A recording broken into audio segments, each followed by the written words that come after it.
पिछले कुछ दिनों से एक सर्कुलर जीपी ऑनलाइन क्लासेस के ग्रुप पर काफी तेजी से सर्कुलेट हो रहा था। इसके अलावा कुछ स्टूडेंट ने मुझे यह सर्कुलर पर्सनली भेजा और सवाल किया कि सर, इस सर्कुलर का मतलब क्या है? ये सर्कुलर हमें क्या बताने का प्रयास कर रहा है? कृपया वीडियो के माध्यम से बताइए और एक्सप्लेन करिए। 29 सितंबर 2023 की तिथि में government of India, ministry of communication, department of post की तरफ से एक सर्कुलर सभी हेड ऑफ सर्किल के लिए जारी किया गया।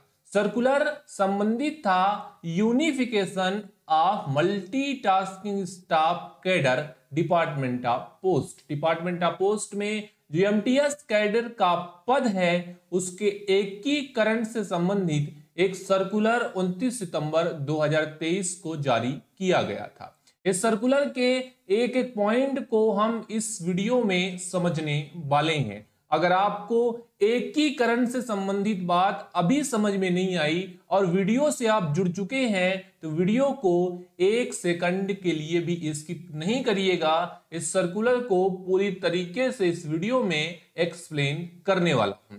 इस वीडियो को स्टार्ट करें उसके पहले एक महत्वपूर्ण जानकारी। अगर आप एलडी से एस्पिरेंट हैं और 2024 में विभागीय परीक्षा multitasking staff, postman, mail guard, postal assistant, sorting assistant देने जा रहे हैं 2024 में, तो जीपी ऑनलाइन क्लासेस का एक नया बैच 15 अक्टूबर से हम शुरू करने जा रहे हैं। अगर आप इस बैच पर ज्वाइन होना चाहते हैं तो आपको नंबर नोट डाउन करना है। नंबर पर कॉल या व्हाट्सएप के माध्यम से हमें संपर्क कर सकते हैं।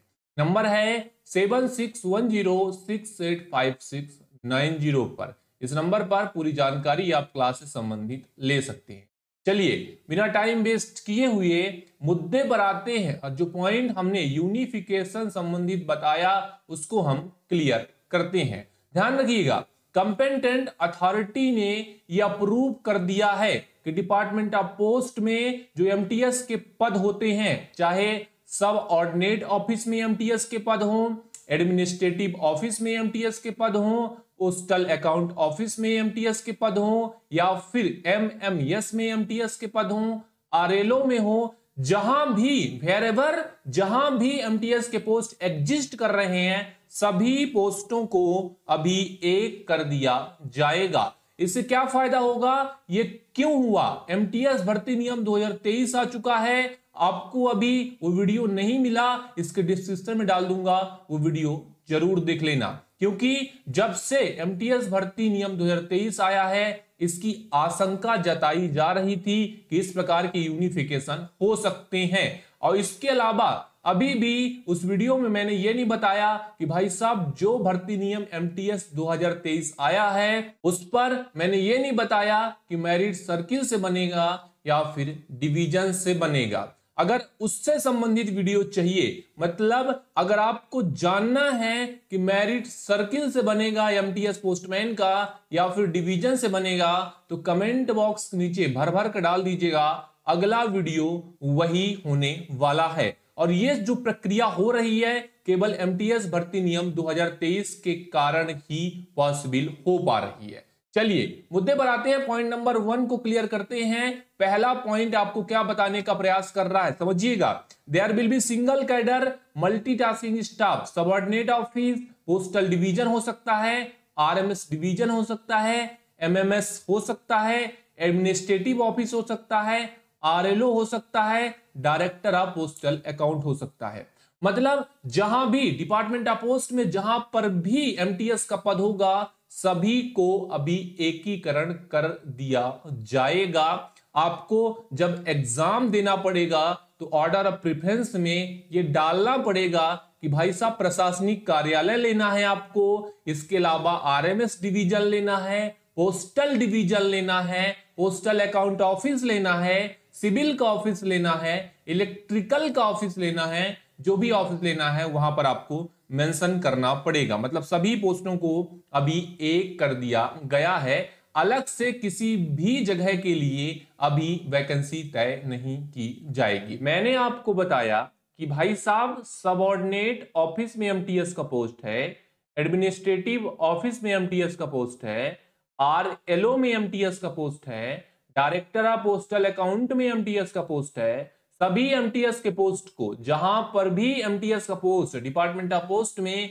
एग्जिस्ट कर रहा है, उसको सिंगल कैडर के रूप में ट्रीट किया जाएगा और इसके भर्ती संबंधी जो भी प्रक्रियाएं होंगी वो अभी सर्किल देखने वाला है। इसके अलावा इंपॉर्टेंट चीज मैंने आपको बताया कि भाई साहब भर्ती प्रक्रियाओं संबंधी जो भी काम रहेगा सर्किल देखेगा, लेकिन इंपॉर्टेंट चीज ये है कि आपका अपॉइंटिंग अथॉरिटी और डिसिप्लिनरी अथॉरिटी जो है वो आपका डिविजनल हेड होगा, प्रभाग का प्रमुख ही होने वाला है। इस पर कोई भी बदलाव नहीं किया गया है। इसके अलावा पॉइंट नंबर सी को समझना आपके लिए इंपॉर्टेंट हो जाता है। मैंने आपको पहले ही बता दिया कि भाई साहब जब भी आप एलडीसी एग्जाम देंगे, लिमिटेड डिपार्टमेंटल कॉम्पिटिटिव एग्जाम देंगे, तो अभी सिंगल कैडर कर दिया गया है। तो सिंगल कैडर हो जाने से आपको फायदा यह हुआ है कि जब भी आप प्रेफरेंस भरेंगे, ऑर्डर ऑफ प्रेफरेंस में जिस भी जगह में आपको जाना है, चाहे आपको सबऑर्डिनेट ऑफिस में जाना हो, चाहे आपको एडमिनिस्ट्रेटिव ऑफिस में जाना हो, आरएलओ में काम करना हो, पोस्टल अकाउंट ऑफिस में काम करना हो, इसके अलावा जहां पर भी एमटीएस का पोस्ट एग्जिस्ट कर रहा है और उसको आप लेना चाहते हैं, तो आप अपने ऑर्डर ऑफ प्रेफरेंस में ऐसा भर सकते हैं। ये किस प्रक्रिया के लिए? ये एलडीसी एग्जाम के लिए। दिमाग में सवाल उठ रहा होगा, सर ये ऐसा क्यों हुआ? जब से भर्ती नियम 2023 आया, मतलब एमटीएस भर्ती नियम 2023 आया, बहुत सारे पॉइंट को उसमें से हटा दिए गए हैं। सवाल यही उठ रहा होगा, सर सर्किल मेरिट से या डिवीजन से? कमेंट बॉक्स के नीचे आपके कमेंट का इंतजार करूंगा और ज्यादा कमेंट आया तो अगला वीडियो बनाकर देने वाला हूं, कंफर्मेशन करने वाला हूं कि भाई साहब 2024 में आपका मेरिट एमटीएस का सर्किल से बनेगा या फिर डिवीजन से बनेगा। चलिए एलडीसी एग्जाम के बारे में तो बात कर लिया भाई। लिमिटेड डिपार्टमेंटल जो कॉम्पिटिटिव एग्जाम होगा उस पर आप ऑर्डर ऑफ प्रेफरेंस देंगे और जहां पर भी आपको जाना है, आपको सबऑर्डिनेट में जाना है, इसके अलावा एडमिनिस्ट्रेटिव में जाना है, वहां पर आप जा सकते हैं। लेकिन जो प्रमोशन आपका सीनियरिटी बेसिस पे होगा वो डिविजनल स्तर पर ही होगा। जो भर्ती नियम 2023 आया है उसके अनुसार भी होगा, ध्यान रखिएगा। इस पर कोई भी फेरबदल नहीं किया गया है। मतलब किसी डिवीजन का जीडीएस है, किसी डिवीजन का कैजुअल लेबर है, उसको एमटीएस का प्रमोशन देना है तो वह पोस्टल अकाउंट ऑफिस में नहीं जाएगा, वह एडमिनिस्ट्रेटिव ऑफिस में नहीं जाएगा, वह उसी डिवीजन में प्रमोशन ले सकता है। ऐसा हमें सी नंबर पॉइंट में क्लियर कर दिया। चलिए डी नंबर पॉइंट के बारे में हम समझ लेते हैं और डी नंबर का पॉइंट आपके लिए महत्वपूर्ण है, आपके लिए गोल्डन अपॉर्चुनिटी है। बहुत सारे प्लेटफॉर्म अभी आपके लिए खुल चुके हैं। चलिए पॉइंट को रीड करते हैं। GDS appearing in competitive examination for appointment as MTS will have option to choose administrative office, DAP, subordinate office, civil oblique electrical wing. GDS applying for post MTS shall be submit his order of preference. भाई साहब बताया गया है कि आपके विकल्प पर होगा जब आप ऑर्डर ऑफ प्रेफरेंस भरेंगे कि आप अभी अपना प्रमोशन एडमिनिस्ट्रेटिव ऑफिस में लेना है, इसके अलावा डीएपी में लेना है। डीएपी बहुत इंपॉर्टेंट फैक्ट है, इसको समझने का प्रयास करिए। अभी जीडीएस डीएपी में नहीं जा सकता था, लेकिन आपके पास अब अपॉर्चुनिटी होगा कि अभी आप पोस्टल अकाउंट ऑफिस में एमटीएस के पद पर कार्य कर सकते हैं। इसके अलावा सबऑर्डिनेट ऑफिस ले सकता है, सिविल इलेक्ट्रिकल विंग ले सकता है और उसको नोटिफिकेशन में बताया गया है वह ऑर्डर ऑफ प्रेफरेंस में देकर इस पोस्ट के लिए क्वालिफाई कर सकता है। चलिए डी नंबर पॉइंट आपको समझ में आ गया। मैंने बताया कि यहां एमटीएस जा सकता है जब वो लिमिटेड डिपार्टमेंटल कॉम्पिटिटिव एग्जाम देगा, अटेम्प्ट करेगा। ई नंबर पॉइंट के बारे में समझ लेते हैं। लिखा है after selection appointment to the post MTS will be one of these office, administrative, DAP, subordinate, civil electrical wing. जब भी एमटीएस पर उसका सिलेक्शन हो जाएगा तो इनमें से एडमिनिस्ट्रेटिव में से, डीएपी में से, सबऑर्डिनेट में से, इनमें से किसी एक जगह पर उसे प्रमोशन दिया जाएगा, उसका अपॉइंटमेंट किया जाएगा। उम्मीद करता हूं कि पॉइंट आपको क्लियर हो चुका है। पॉइंट आपको क्लियर हो चुका है। मैंने आपको बताया कि जीडीएस के पास मौका है अभी डीएपी में जाने का, इसके अलावा सबऑर्डिनेट ऑफिस में जाने का, इसके अलावा एडमिनिस्ट्रेटिव ऑफिस में जाने का। लेकिन महत्वपूर्ण पॉइंट, एक प्रक्रिया को समझने का प्रयास करिएगा। लिखा है once GDS casual labour is appointed as MTS, कि भाई साहब एक बार कोई जीडीएस, कोई कैजुअल लेबर जो कि एमटीएस के पोस्ट पर जा चुका है, उसका भर्ती एमटीएस के पोस्ट पर किया जा चुका है। She will be eligible appearing LDC exam for promotion post postman और lower divisional clerk in DAP. जब एक बार कोई भी जीडीएस एमटीएस बन गया है तो उसके पास ऑप्शन ये रहेगा कि आगे के जो प्रमोशन लेना चाहता है limited departmental competitive exam base पे, तो उसके पास दो ऑप्शन रहेंगे। पहला ऑप्शन, या तो वह पोस्टमैन मिल गार्ड का एग्जाम दे ले, या तो वह लोअर डिविजनल क्लर्क का एग्जाम दे ले भर्ती नियम के हिसाब से। बात समझ में आ गई? बात समझ में नहीं आई कि एमटीएस से आगे जो प्रमोशन लेगा वह पोस्टमैन मिल गार्ड का ले सकता है या फिर एलडीसी का ले सकता है, लोअर डिविजनल क्लर्क का ले सकता है, जो कि डीओपी में होता है। चलिए जी नंबर पॉइंट के बारे में समझ लेते हैं। जी नंबर पॉइंट में क्या बताया? However in case of promotion by seniority MTS will be eligible recruiting unit. मतलब मैं तो अभी आपको बता रहा हूं कि भाई साहब जीडीएस एमटीएस बन गया। अब जीडीएस एमटीएस बन गया तो वह पोस्टमैन मिल गार्ड का एग्जाम देगा, इसके अलावा एलडीसी का एग्जाम देगा, मतलब लोअर डिविजनल क्लर्क का भी एग्जाम दे सकता है। लेकिन जो कैंडिडेट सीनियरिटी बेस पर एमटीएस में प्रमोशन लिया है उसका प्रमोशन उसी डिविजनल स्तर पर किया जाएगा। ऐसा नहीं है कि एमटीएस जो है एलडीसी में प्रमोशन ले सकता है। जो जिस यूनिट से, जिस डिवीजन से प्रमोशन लिया है उसी डिवीजन में आगे के पद के लिए सीनियरिटी के हिसाब से आगे के प्रमोशन दिए जाएंगे। इंपॉर्टेंट है कि भाई साहब सीनियरिटी बेस पे प्रमोशन हुआ, उसी रिक्रूटिंग यूनिट, उसी डिवीजन में आगे के पद के लिए आपको प्रमोट किया जाएगा।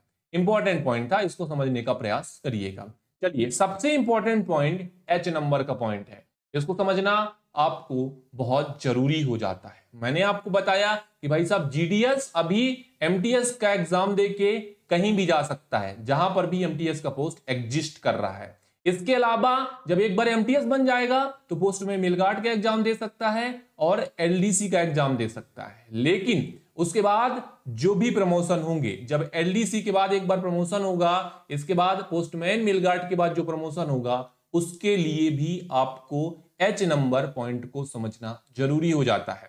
लिखा गया है once an MTS opt promotion one of the promotion channel subsequent promotion will be respective channel. Example के माध्यम से बता दिया गया है कि जब भी एमटीएस एक बार प्रमोशन ले लेता है, एमटीएस दो चीज ले सकता है। पहला पोस्टमैन मिल गार्ड का ले सकता है, इसके अलावा लोअर डिविजनल क्लर्क का ले सकता है, उसके पास ऑप्शन रहेंगे।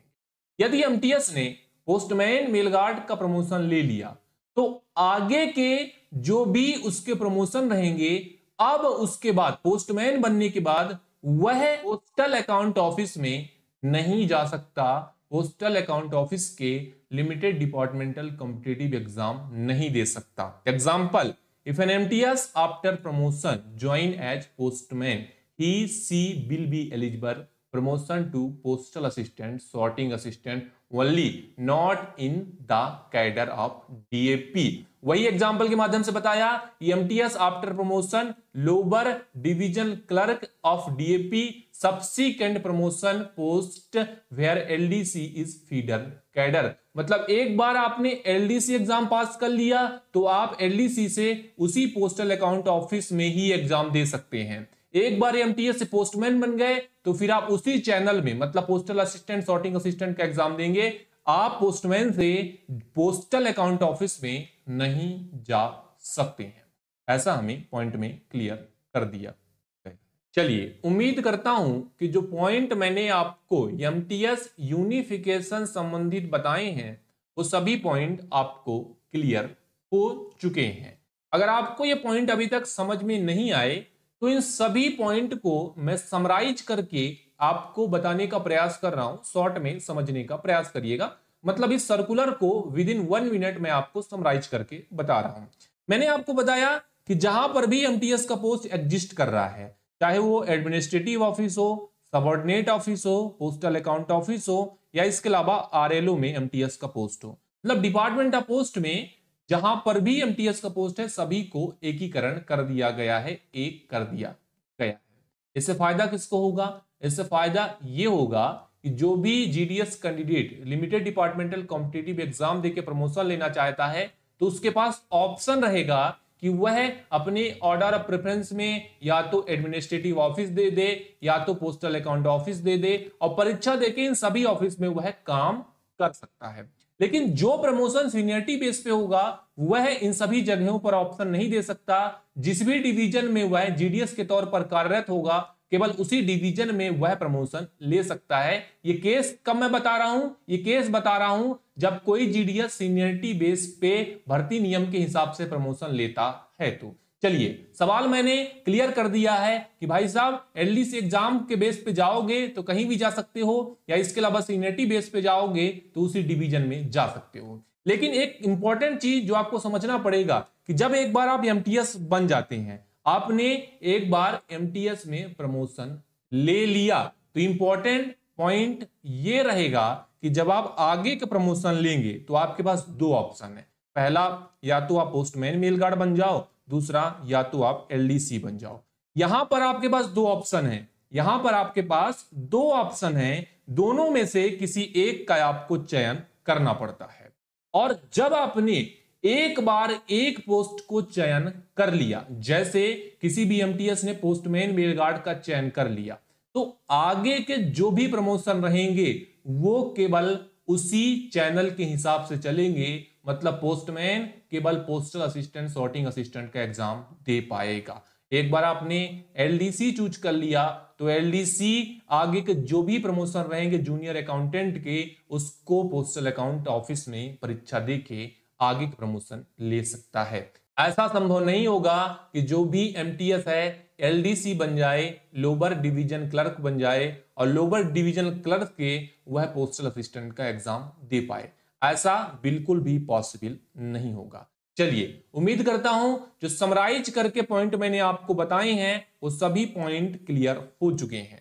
आपके दिमाग में सवाल उठ रहा होगा, सर इतनी सारी प्रक्रियाएं हो गई, ये संभव कैसे हुआ? तो ध्यान रखिएगा, यह संभव हुआ है जब से एमटीएस भर्ती नियम 2023 आया है। एमटीएस भर्ती नियम 2023 के आ जाने से ही, क्योंकि बहुत सारे पॉइंट वहां से हटा दिए गए हैं। वीडियो आपने नहीं देखा, वीडियो कमेंट बॉक्स के नीचे उसका लिंक डाल दूंगा, वहां से जाके देख लीजिएगा। इसके अलावा जो वीडियो मैंने एमटीएस भर्ती नियम 2023 में बताया था उसमें ये क्लियर नहीं किया गया था कि भाई साहब अभी एमटीएस पोस्टमैन का मेरिट सर्किल से बनेगा या फिर डिवीजन से बनेगा। सवाल आपके लिए छोड़कर जा रहा हूं, आपको यदि इसके बारे में जानकारी है तो कमेंट बॉक्स में नीचे डालिएगा।